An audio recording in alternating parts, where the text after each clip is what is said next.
AP శాసనమండలిలో వైసీపీపై మంత్రి నారా లోకేష్ ఆగ్రహం వ్యక్తం చేశారు. శాసనసభ సాక్షిగా గతంలో తన తల్లిని అవమానించారని, ఎందుకు మౌనంగా కూర్చొని ప్రశ్నించారు. బాధ తట్టుకోలేక అప్పుడే సభ నుంచి బయటకు వెళ్లామని, వైసీపీ నేతల గురించి తాము ఎప్పుడూ మాట్లాడలేదన్నారు. అనుచిత వ్యాఖ్యలు చేసేవారిని తాము సమర్థించబోమని ఎమ్మెల్సీ బొత్స అన్నారు. అయితే బొత్స మాటలకు లోకేష్ కౌంటర్ ఇచ్చారు. వైసీపీ సమర్థించకపోతే అనుచిత వ్యాఖ్యలు చేసిన వారికి ఎందుకు టికెట్లు ఇచ్చారని ప్రశ్నించారు.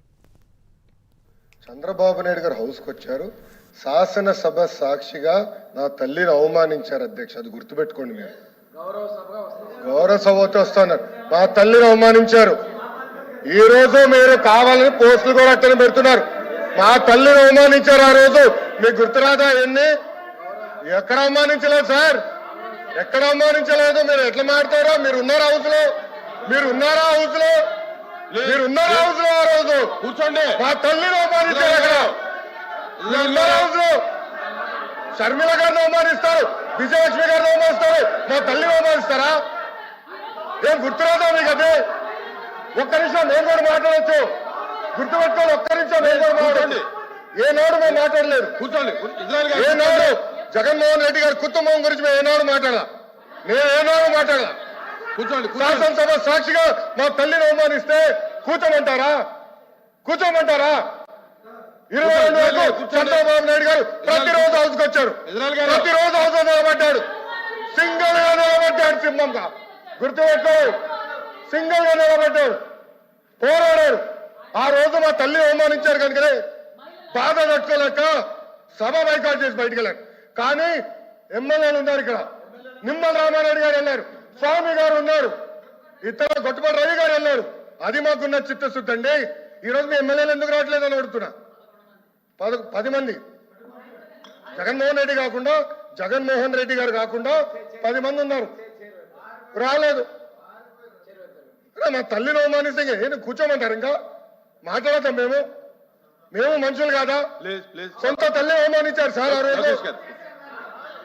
మాడుకున్న కూర్చోమంటారు? అయితే తెలియకుండా ఏదంటే అది మాడితే ఎట్లా అధ్యక్ష? ఎందుకు ఆ రోజు బైకాట్ చేస్తారో మాకు తెలుసు. నేను అక్కడే కూర్చోండి.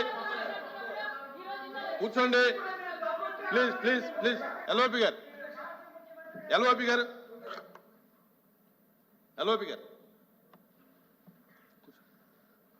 సార్, ఇప్పుడు సభ్యులు వచ్చి మాట్లాడారు.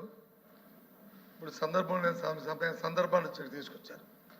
ఎవరు తల్లిని, ఎవరు చెల్లిని, ఎవరు కుటుంబ సభ్యుల్ని ఎవరు అవమానించినా సరే ఎవరు కూడా ఉపేక్షించేది లేదు, సహించేది లేదు.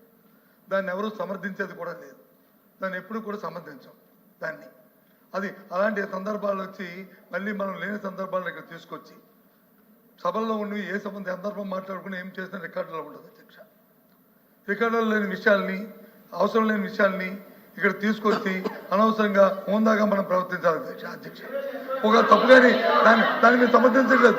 ఎట్టి పరిస్థితుల్లో సమర్థించట్లేదు. ఎట్టి పరిస్థితుల్లో సమర్థించట్లేదు అన్నారు.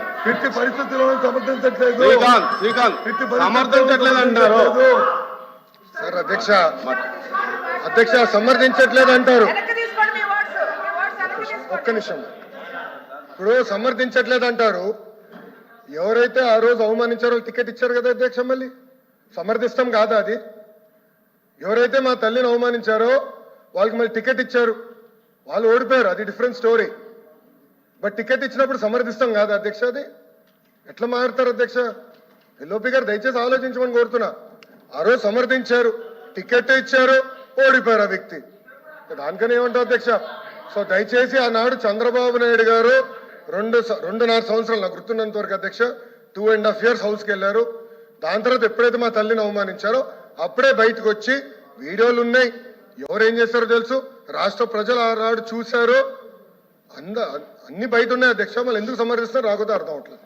సభని సాంప్రదాయంగా జరుపుకోవాలనేది మా తాలూకా భావన. మేము ప్రజల తరఫున సమస్యను ఇక్కడ ప్రతిబించి దానికి ప్రభుత్వం ద్వారా సమాధానం రాబట్టడం అనేది మా బాధ్యత. ఆ బాధ్యత గుర్తరిగి మేము చేస్తున్నాం. ఇందాక లోకేష్ గారు మంత్రి గారు మాట్లాడిన దానికి ఎట్టి పరిస్థితులు కూడా సంబంధించే సమస్య లేదు అని తీవ్రంగా చెప్తున్నాం. అయినప్పటికీ కూడా